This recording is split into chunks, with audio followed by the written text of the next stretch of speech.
வணக்கம். 3 மணி செய்திகளை வழங்குவதற்காக நான் லாவண்யா ஸ்ரீராம். முதலில் தலைப்புச் செய்திகளை பார்க்கலாம். 82 கோடி ரூபாயில் சிறுதானிய இயக்கத்தை செயல்படுத்த திட்டம். ரேஷன் கடைகளில் கேழ்வரகு தலா 2 கிலோ வழங்க முடிவு.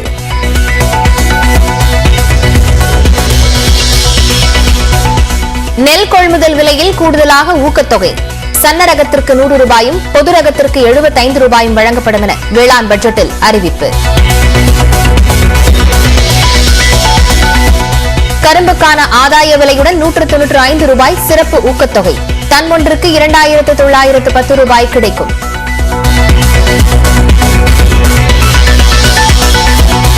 வேளாண் அதிகாரிகளை உள்ளடக்கி விவசாயிகளுடன் வட்டார அளவில் வாட்ஸ்அப் குழு.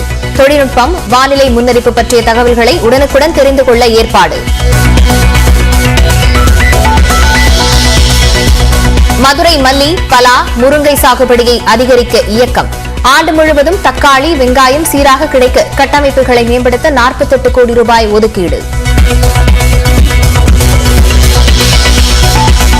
கூட்டுறவு சங்கங்கள் மூலம் 14,000 கோடி ரூபாய் பயிர்க்கடன் வழங்கப்படும். ஆடு, மாடு, கோழி, மீன் வளர்க்கும் விவசாயிகளுக்கு 1,500 கோடி ரூபாய் வட்டியில்லா கடன்.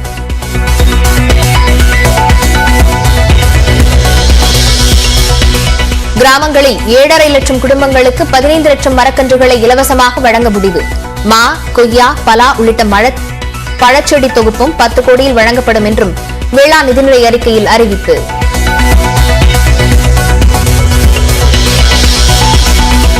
அங்கக வேளாண்மை எனப்படும் இயற்கை வேளாண்மையை ஊக்குவிக்க 26 கோடி ரூபாய் நிதி. சிறந்த விவசாயிக்கு நம்மாழ்வார் பெயரில் விருது.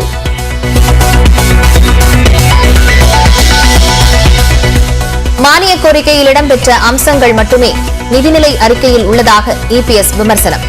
வேளாண் பெருமக்களுக்கு முக்கியமாக கிடைக்கக்கூடிய பலன்கள் எதுவும் இல்லை என்றும் கருத்து.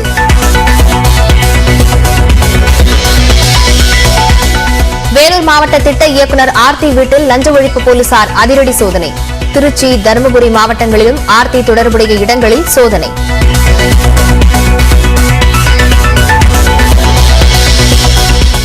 காஞ்சிபுரத்தில் வீட்டின் பூட்டை உடைத்து 100 சவரன் தங்க நகைகள், 5 லட்சம் ரூபாய் பணம் உள்ளிட்டவை திருட்டு.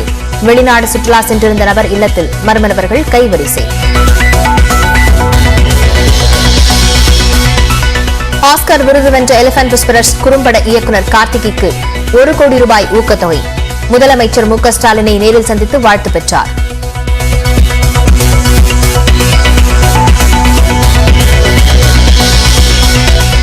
மயிலாடுதுறையில் 2 வருடங்களுக்கு பிறகு சந்தித்துக் கொண்ட இரு யானைகள். முகத்தை உரசியும் துதிக்கையால் பிணைந்தும் ஆரத் தழுவி முத்தமிட்ட நிகழ்ச்சி.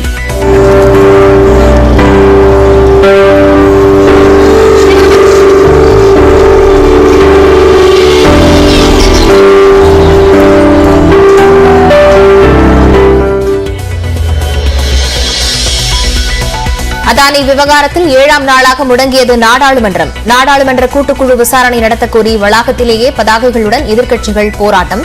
நாளை மறுநாள் வரை இரு அவைகளும் ஒத்திவைப்பு.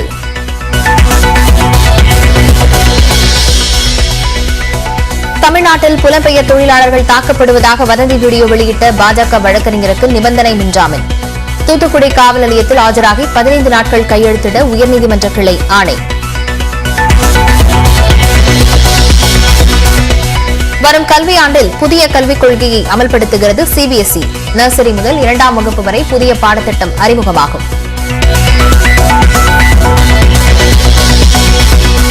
ரஜினிகாந்தின் மகள் ஐஸ்வர்யா வீட்டில் நகை திருடியதாக பணிப்பெண் கைது. 60 சவரன் நகையை திருடி விற்று சொத்து வாங்கியதாக காவல்துறை விசாரணையில் தகவல்.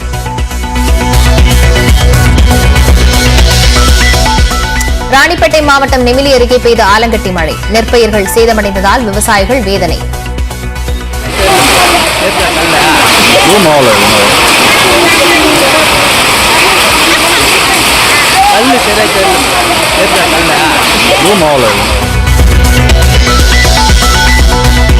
தமிழ்நாடு, புதுச்சேரியில் 5 நாட்களுக்கு மழை நீடிக்கும். சென்னையிலும் 2 நாட்கள் மழை பெய்யும் என வானிலை ஆய்வு மையம் தகவல்.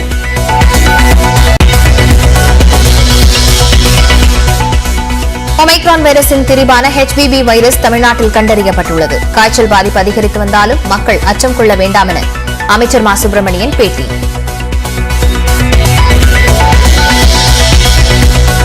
சிவகங்கை மாவட்டம் திருபுவனத்தில் திருவிழாக்களையொட்டி களை கட்டிய ஆட்டுச்சந்தை. ஒரே நாளில் 1.5 கோடி ரூபாய்க்கு வர்த்தகம்.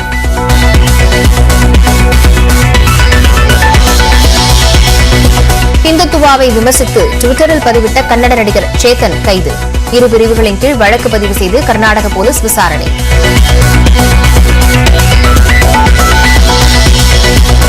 அமெரிக்காவின் நியூஜெர்சி அருகே பெர்லிங்டன் கவுண்டி தேவாலயத்தில் பயங்கர தீ விபத்து.